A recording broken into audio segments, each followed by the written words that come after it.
Hi guys, welcome to another session. तो हम लोग बात कर रहे हैं ईपीएफओ एग्जाम की, सब्जेक्ट कवर कर रहे हैं industrial relations and labour law. तो लास्ट सेशन में हम लोगों ने मिनिमम वेजेस एक्ट 1948 का पार्ट 1 ऑलरेडी कवर कर लिया है, जिसमें हमने सारी इंट्रोडक्शन, बेसिक, उसके ऑब्जेक्टिव्स क्या हैं या जो भी इनिशियल डेफिनेशंस वगैरह सब हमने कवर कर लिया है। मैंने आपको वहाँ पे मेंशन किया था कि नेक्स्ट सेशन से हम लोग मेथड वाला टॉपिक शुरू करने वाले हैं, इसी को कंटिन्यू करते हुए। तो यहाँ पर देखो, उसी की हम लोग बात कर रहे हैं। बेसिकली यहाँ पे वो आपसे क्या कह रहा है, मेंशन किया है, उसने स्पेसिफाई किया है कि प्रोसीजर क्या है जो हम लोग फिक्स करते हैं या जब हम लोग मिनिमम वेजेस को रिवाइज या फिक्स कर रहे होते हैं तो उसको हम लोग किस तरीके से फुलफिल करते हैं, लाइक बेसिकली प्रोसीजर क्या फॉलो करते हैं। तो मैंने वहां पे ही आपको मेंशन कर दिया था लास्ट सेशन में ही एंड करते टाइम कि इसमें हम लोग दो पार्ट्स में या दो मेथड्स की बात करते हैं जिनको एक गवर्नमेंट जो है अडॉप्ट करती है वाइल फिक्सिंग या while revising the minimum wages. ठीक है, ये कवर करता है वो सेक्शन 5 में, इस चीज को ध्यान रखना। ठीक है, उसके बाद देखो, इन fixing minimum rates of wages in respect of any scheduled employment. देखो बार बार वो टर्म रिपीट करता रहेगा, ध्यान रखना। दो पार्ट्स में हम लोग इसको डिवाइड करते हैं। ठीक है, तो in respect of any scheduled employment for the first time और in revising minimum rates of wages the appropriate government can follow either of the two methods described below. तो नीचे जो भी मैंने आपको दो मेथड्स मेंशन किए हैं, फर्स्ट मेथड, सेकंड मेथड, आप उनमें से कोई भी एक मेथड जो है लगा लेते हैं, एप्रोप्रिएट गवर्नमेंट फॉलो कर लेती है जब वो या तो फर्स्ट टाइम किसी काइंड ऑफ एक मिनिमम वेज को फिक्स कर रही होती है या एक एग्जिस्टिंग मिनिमम वेज को रिवाइज कर रही होती है। तो किसी भी केस में ये इन दोनों में से कोई भी मेथड को फॉलो कर सकते हैं। ठीक है, फर्स्ट मेथड में उसको हम लोग और दूसरे नाम से बोलते हैं कमेटी मेथड। ठीक है, it is known as a committee method. अब देखो, सिर्फ कमेटी मेथड बोलती हूँ तो आपको चीजें समझ में आने लगेंगी। जब सरकार क्या करती है, एक कमेटी को एंड उसके अकॉर्डिंगली एक सब कमेटी को अपॉइंट करती है जो आपको इन चीजों से रिलेटेड रिकमेंडेशंस करती है, जो पूरा इसमें इन्वेस्टिगेशन या जो भी पॉइंट ऑफ व्यू होता है वो उसमें डिस्कस करते हैं एंड इवेंचुअली एक मुद्दे पर पहुंचते हैं। ठीक है, that is a first method, जिसका नाम है कमेटी मेथड। देखो यहाँ पे उसने बोला है the appropriate government may appoint as many committees and subcommittees as it considers necessary to hold inquiries and advise it in respect of such fixation or revision as the case may be। तो कोई limitation नहीं कि आपने एक आधी बनानी है, जितनी भी आपको जरूरत लगती है कमेटीज और सब कमेटीज बनाने की, जो आपको लगता है जो इंक्वायरीज होल्ड कर सके, आपको एडवाइस कर सके, किस मुद्दे पर, फिक्सेशन पर या रिवीजन, एज जैसा भी आपको केस होगा अकॉर्डिंगली। ठीक है, उसके बाद after considering the advice of the committee और कमेटीज, जब आपने उनकी जो भी एडवाइस है, जो भी इंक्वायरीज है, उनको सबको अच्छे से देख लिया है, the appropriate government by official by notification, तो वो क्या कर सकते हैं, एक ऑफिशियल गजटेट में वो अपना नोटिफिकेशन पास ऑन करके वो कर सकते हैं मिनिमम रेट्स ऑफ वेजेस को फिक्स या रिवाइज। ठीक है, जैसे भी कमेटी ने और सब कमेटीज ने उनको रिकमेंड किया है, एडवाइस किया है, जो भी तरीका है। ठीक है, then the wage rates shall come into force from such date as may be specified in the notification। या तो अगर कोई डेट मेंशन है कि इस तारीख से ये चीज वैलिड है या ये चीज वॉइड हो चुकी है, तो वो जब भी डेट ऑफ नोटिफिकेशन जो मेंशन है अकॉर्डिंगली वो कर सकते हैं। और इन केस डेट स्पेसिफाइड नहीं है तो इस केस में वो क्या बोल रहा है, wage rate shall come into force on the expiry of 3 months from the date of issue of notification. Date specify है, उस दिन को फॉलो करो। डेट स्पेसिफाई नहीं है तो जब भी वो नोटिफिकेशन आया है उसके 3 महीने से पहले पहले जो है, उसके एक्सपायरी होने से पहले पहले जो है, आपको इस पर्टिकुलर रेट को बेसिकली इम्प्लाई करना पड़ेगा। ठीक है, नेक्स्ट देखो, as regards composition of the committee, section 9 of the act lays down that it shall consist of persons to be nominated by the appropriate government। ठीक है, एक तो उसको appropriate government नॉमिनेट करें। यहाँ पे ध्यान रखना, यही सारे पॉइंट्स अभी दोबारा से रिपीट होने वाले हैं अलग अलग हेड्स में, तो इसको यहाँ पे ध्यान रखना। जो हम लोग कमेटीज की, सब कमेटीज की बात कर रहे हैं, तो उसमें जो भी लोग इन्वॉल्व होंगे वो कौन होने चाहिए, जिनको अप्रोप्रिएट गवर्नमेंट ने नॉमिनेट किया हो। रिप्रेजेंट करेंगे employees and employee in the scheduled employment. ठीक है, and who shall be in equal number and independent person not exceeding 1/3 of its total number of members. तो बेसिकली वो क्या कह रहा है कि equal number of employees and employees होने चाहिए हैं, और जो आपके इंडिपेंडेंट पर्सन हो उनकी टोटल गिनती जो है 1/3 से ज्यादा नहीं होनी चाहिए, जितने भी टोटल नंबर ऑफ मेंबर्स उसमें इन्वॉल्व है, उस कमेटी में इन्वॉल्व है। ठीक है, उसके बाद One of such independent persons shall be appointed as the chairman of the committee by the appropriate government. तो जो वो independent person, देखो employee और employer तो definitely है ही है, लेकिन जो आप independent person को hire कर रहे हो, जिसको appoint किया है, वो आप उसको as a chairperson भी appoint कर सकते हो, और वो कौन करेगा? जो आपकी जो भी appropriate government है वो कर सकती है. ओके, नेक्स्ट देखो, सेकंड मेथड है बाय नोटिफिकेशन मेथड. नोटिफिकेशन का मतलब होता है जब आप किसी को अधिसूचना देते हो या किसी को एक नोटिस देते हो कि अब ऐसा होगा, दैट इज नोटिफिकेशन मेथड. ये आपका सेकंड मेथड है. पहला क्या था? Committee method. दूसरा है आपका नोटिफिकेशन मेथड. चलो, तो when fixing minimum wages under section 5(1)(b), जब आप एक मिनिमम वेज को फिक्स कर रहे होते हो, The appropriate government shall by notification, तो जब आप एक फिक्स कर रहे हो तो सरकार सिर्फ यहाँ पे एक ही चीज करेगी, दैट इज नोटिफिकेशन पास करना. ठीक है, किसके थ्रू करेगी वो? Proposal for the information of persons likely to be affected. तो ये इन्फॉर्मेशन किसके लिए है? बेसिकली वो लोग जो भी इनसे ज्यादा अफेक्ट होंगे, उनकी नोटिफिकेशन ज्यादा अफेक्ट होंगे. And specify a date not less than 2 months from the date of notification on which the proposals will be taken into consideration. तो बेसिकली 2 महीने से कम समय नहीं, मतलब नॉट लेस देन 2 months के अंदर अंदर जो है डेट ऑफ नोटिफिकेशन से आपको उस प्रपोजल को इनटू कंसिडरेशन लेना होगा. तो यहाँ पर पहले क्या कर रहे थे? कमेटी बना रहे थे, लोगों को हायर कर रहे थे, अपॉइंट कर रहे थे, मेंबर्स बना रहे थे. इतनी कहानी करने के बाद उनकी वो इंक्वायरी कंडक्ट कर रहे थे, अपने एडवाइजेस दे रहे थे. उसके बाद जाके कहीं वो एक नोटिफिकेशन की बात आती थी, वो बिल्कुल लेटर ऑन. यहाँ पे क्या है कि जो गवर्नमेंट है वो सिर्फ पब्लिश करेगी अपने ऑफिशियल गजटेड में एक नोटिफिकेशन, एंड जो भी लोग उसे स्पेसिफाइडली उससे रिलेटेड होंगे उनके पास वो इन्फॉर्मेशन जाएगा एंड उनको उसको कंसिडर करना पड़ेगा. ठीक है, the representations received will be considered bye the appropriate government. तो जो भी रिप्रेजेंटेशन वो रिसीव करेंगे वो एप्रोप्रिएट गवर्नमेंट उसको कंसिडर करेगी. It will also consult the advisory board. अब यहाँ पे मुद्दा किसका आता है? एडवाइजरी बोर्ड का.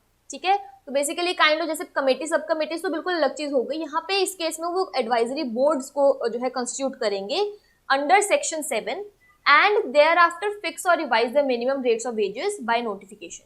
ठीक है, the new wage rate shall come into force from such date, जिस दिन से नोटिफिकेशन है. डेट स्पेसिफाई नहीं है तो 3 महीने के एक्सपायरी से पहले पहले, जब भी वो डेट इशू हुई या नोटिफिकेशन इशू हुआ है उसके 3 महीने से पहले पहले आपको उसको फॉलो करना पड़ेगा या इनटू कंसिडरेशन लाना पड़ेगा.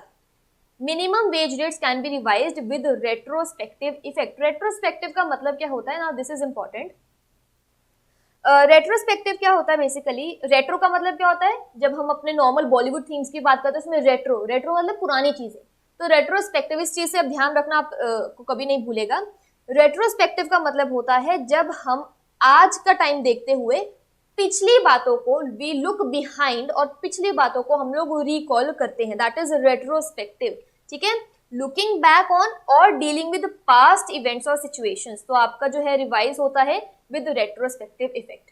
ठीक है, नेक्स्ट देखो, अब बात करेंगे एडवाइजरी बोर्ड. 2 तरीके की बोर्ड होती है यहाँ पे, एक एडवाइजरी बोर्ड और एक सेंट्रल एडवाइजरी बोर्ड. अब यहाँ पे सेक्शन बहुत इंपॉर्टेंट रोल प्ले करता है, वो यहाँ पर ध्यान से देखना.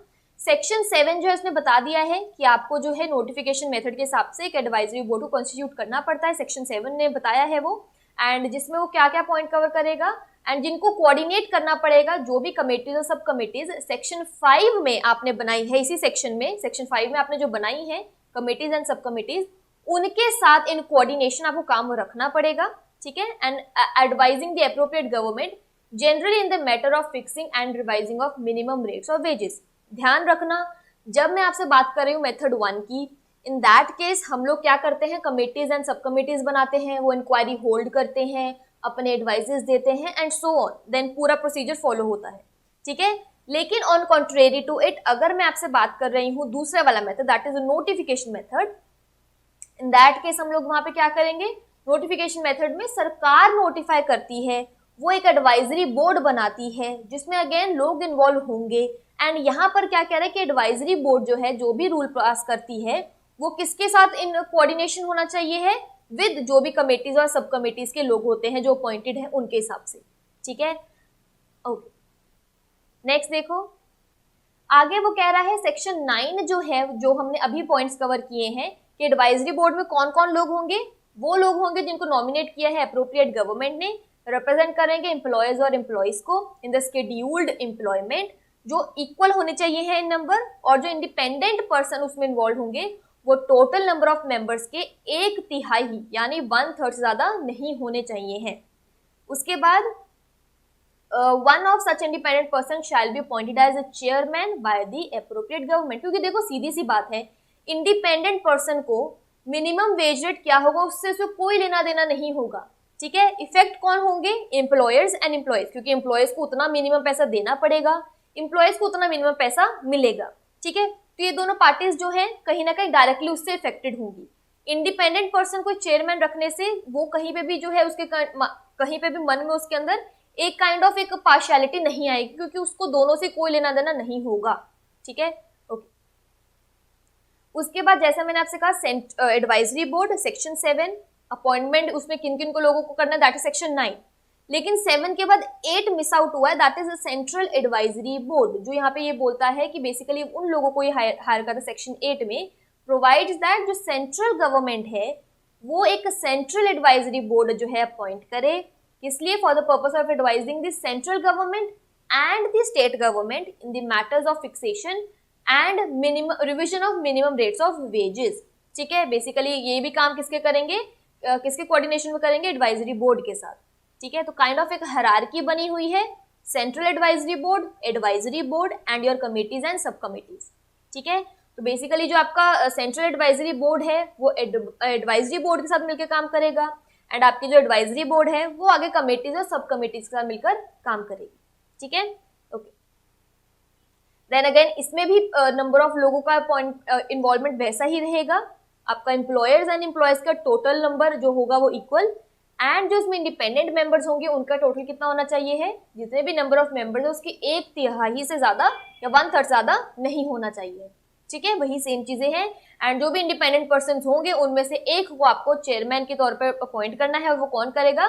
बाई पर यहाँ पर जो है मुद्दा किसका रहेगा? सेंट्रल गवर्नमेंट का, ठीक है। चलो यहाँ पर देखो यही बोल रहा है, सेंट्रल एडवाइजरी बोर्ड जो है नॉमिनेट करेगी बाय सेंट्रल गवर्नमेंट, रिप्रेजेंट करेंगे एम्प्लॉयज एंड एम्प्लॉयज को, इक्वल होने चाहिए है नंबर, इंडिपेंडेंट पर्सन जो है टोटल नंबर ऑफ मेंबर्स के 1/3 ज्यादा नहीं होने चाहिए हैं, एंड जो भी इंडिपेंडेंट पर्सन है उसको अपॉइंट किया जाएगा as chairman of the board by central government. Clear है? वहां पे हम लोग टर्म यूज कर रहे थे एप्रोप्रिएट गवर्नमेंट, यहाँ पे हम लोग क्योंकि ये सेंट्रल एडवाइजरी बोर्ड है इसलिए यहाँ पे टर्म क्या यूज हो रही है? सेंट्रल गवर्नमेंट, ठीक है।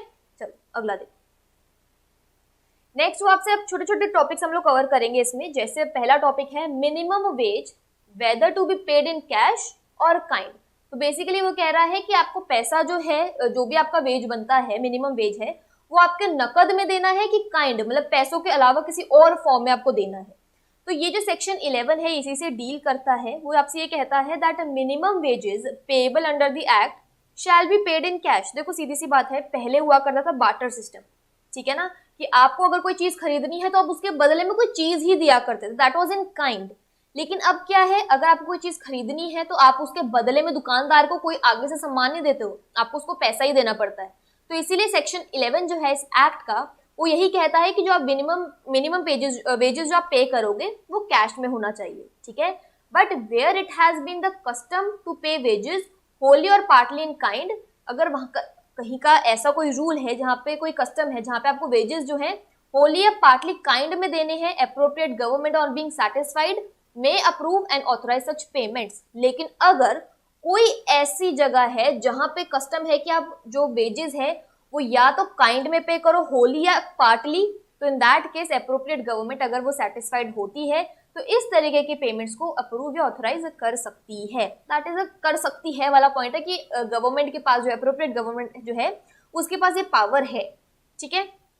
नेक्स्ट देखो, where payment is to be made in kind, अगर पेमेंट जो काइंड में देनी है, cash value of the wages in kind or in the shape of essential commodities on concession shall be estimated in the prescribed manner.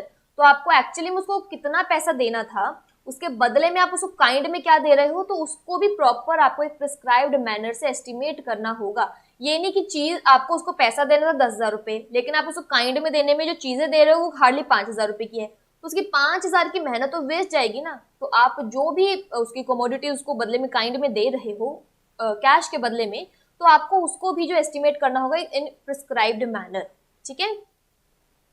Next topic देखो, वो कह रहा है payment of minimum wages is obligatory on employer.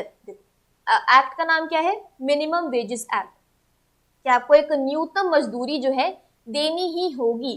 तो of course ये obligatory है, ये kind of अनिवार्य है। सेक्शन 12 आपको ये बोलता है कि एम्प्लॉयर के पार्ट पर ये एक अनिवार्य चीज है कि उसको जो है एक मिनिमम वेजेस जो है यहाँ पर पे आउट करना होगा।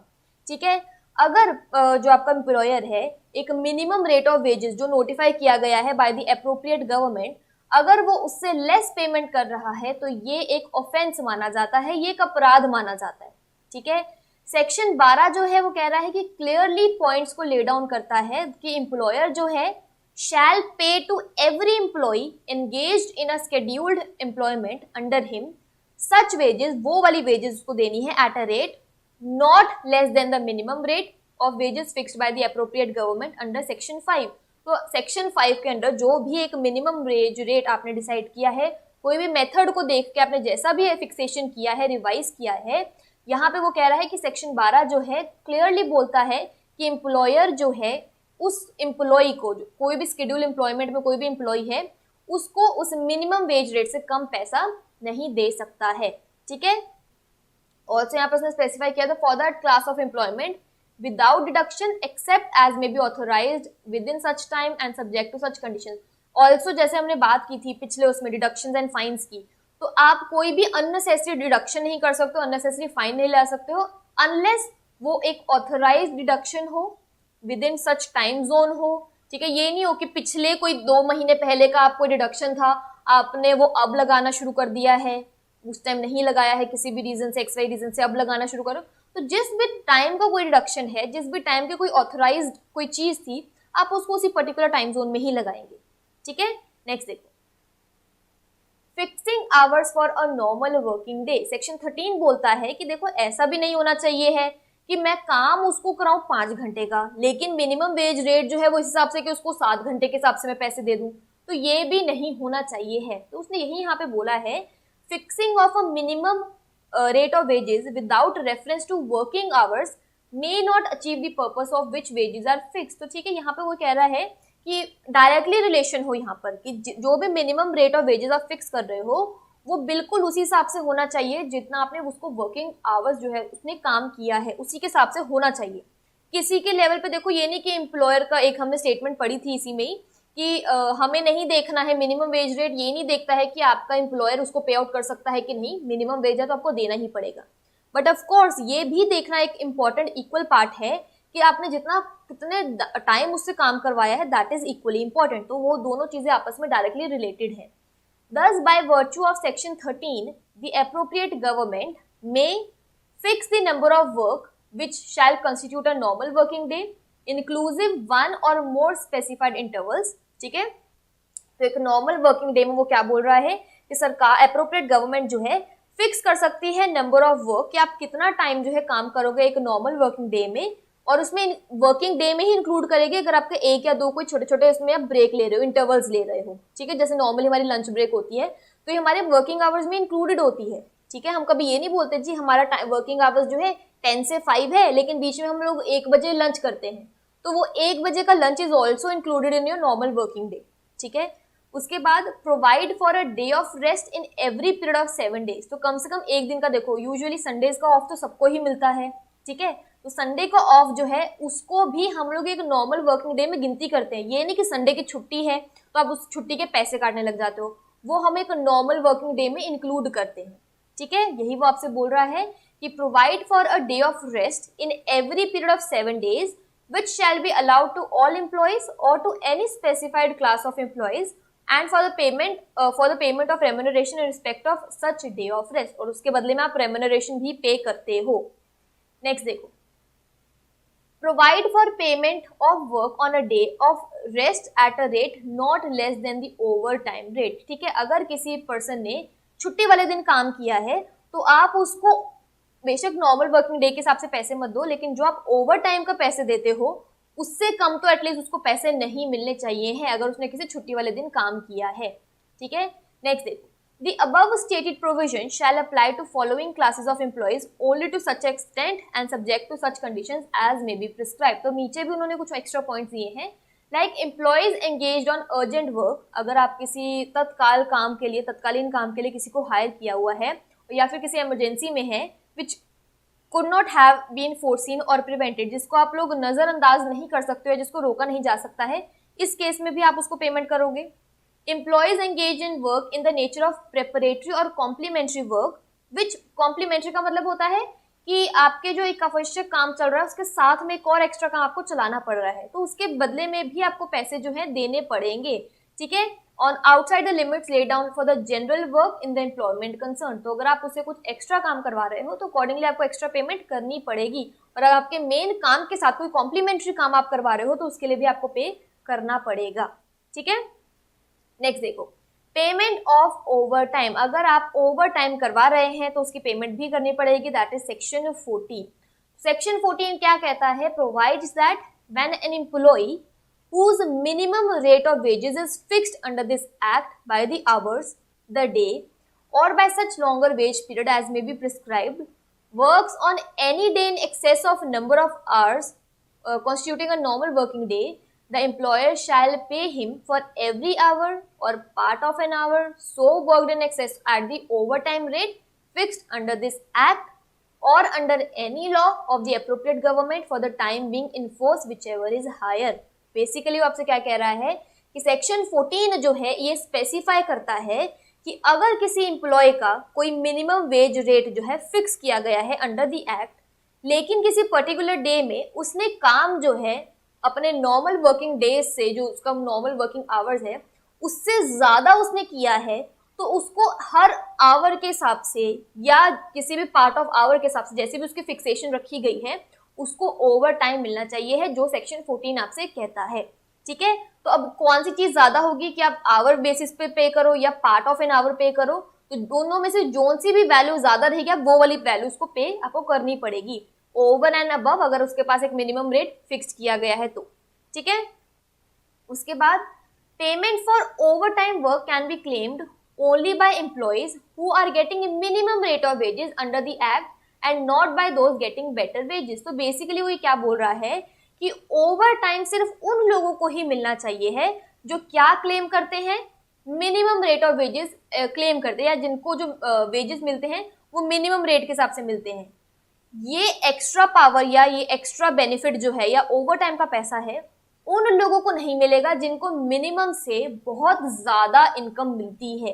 ये वाला सेक्शन जो है इनके ऊपर एप्लीकेबल नहीं होता है। देखो नाम से पता चलता है मिनिमम वेजेस एक्ट, तो जिनको जो भरोसा ही मिनिमम वेजेस पे करते हैं उनको ओवर टाइम उनके लिए एक कितना ज्यादा मोटिवेशन होगा, लेकिन जिनको पहले ही लाख लाख रुपए की तनख्वाह 60-60 80-80 हजार रुपए की तनख्वाह मिल रही है वो ओवर टाइम उनका एक बेसिक वो होगा कि आपको इतनी सैलरी मिल रही है तो आप ओवर टाइम कर ही सकते हो, ठीक है। तो यहाँ पे ध्यान रखना है कि ओवर टाइम की चार्जेस जो है सिर्फ उनको मिलती है जो मिनिमम रेट ऑफ वेजेस जिनको मिलते हैं, ना कि उनको जिनके पास पहले ही बहुत बढ़िया सी सैलरी है, ठीक है। चलो आगे देखो, wages of a worker whose works less than normal working day. अब अगर इन केस कोई ऐसा वर्कर है जिसने अपने नॉर्मल वर्किंग आवर से कम काम किया है, नॉर्मल वर्किंग डे से कम काम किया है, उस केस में क्या होगा। सेक्शन 15 इस चीज से कंडक्ट करता है। तो यहाँ पर देख लो, उसने बोला है where the rate of wages has been fixed under the act by the day for an employee and he if he works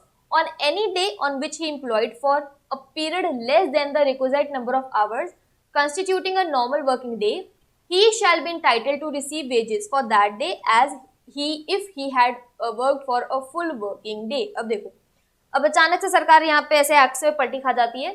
पहले तो वो कह रहे हैं कि अगर आप ज्यादा काम करते हो तो ज्यादा वेजेस आपको मिलेंगे, लेकिन अगर आपने किसी दिन ऐसा हुआ कि आपने अपने नॉर्मल वर्किंग डे से कम काम किया, लाइक फॉर एग्जांपल अगर आपका normal working day is 8 hours, अगर किसी दिन आपने काम किया है लाइक फॉर एग्जांपल 5 आवर्स या 6 आवर्स या 4 hours, in that particular day also आपको उतनी ही सैलरी मिलेगी जितनी आपको नॉर्मली एक फुल वर्किंग डे करने पर मिलती है।